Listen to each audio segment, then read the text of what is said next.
Today, we're going to look at how to interpret a transcript once you submit a simulation. We will look at the My Learning page and we will view my simulation activity. As we view our simulation activity, you'll notice that every simulation that you've completed will be available here.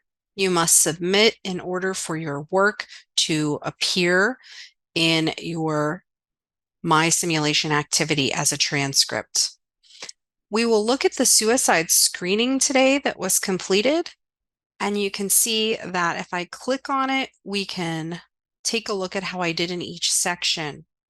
I had one other attempt, and if I open that up, you can see that in my first attempt, I got an 11%, but in my second attempt, I got a 40%. It's important to submit your work so that you can review and learn from your mistakes. This way, when you launch the case a second time or a third time, you can avoid making the same mistakes over.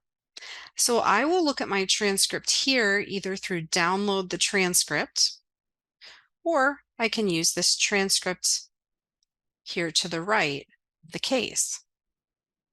When I open the transcript, you'll notice that at the top, it will have the client's name or the name of the simulation, in this case, suicide screening and assessment. The date that I completed it, May 12th, 2023.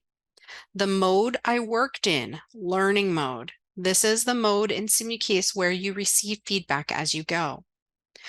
The next thing we see is each section of the simulation with the available points, which are 100, and how many points I received in that section.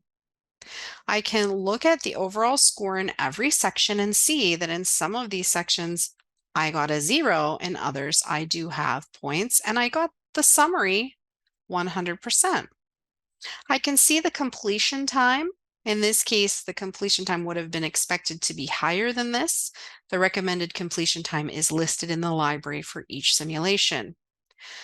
You can see the overall competency rating as emerging competency, and that when I was working in the skills check, those are the questions that fall into our area of assessment or intervention, that I did not answer any of those questions.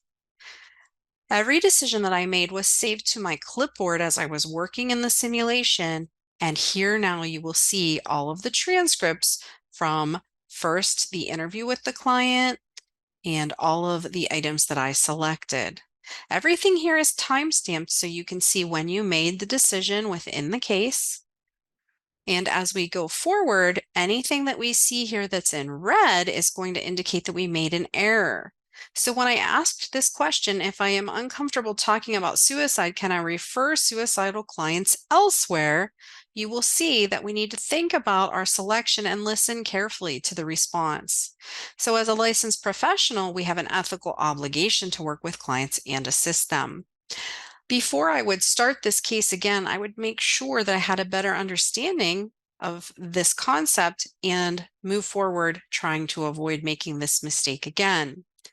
In the assessment section, we selected assessments that were correct, but we also selected one that was incorrect. And you can see that this was the second redirect in the case where I made a second mistake. This selection is incorrect based on the age of your client or the assessment administration instructions. So we can see that the results here tell us why this might not be a good choice.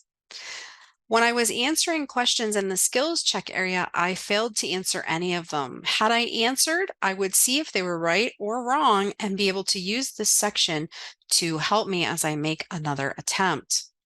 It's important to review your transcript and understand where you might have received redirects before you start again. The other thing you can determine from your transcript is maybe there are areas where you didn't make any mistakes, but you just didn't do enough work. So if I didn't get any errors or redirects in my findings, but I only got a 10%, it means that I did not find everything that I needed to here. So I need to be more thorough. So as we close this segment of looking at the transcript, it's important to understand how to look at the transcript in a way that will help you to improve and reflect on your decisions. So look for the final score, but also take a deeper dive into the areas of the transcript and make sure to make an informed second attempt before you start again. Thank you.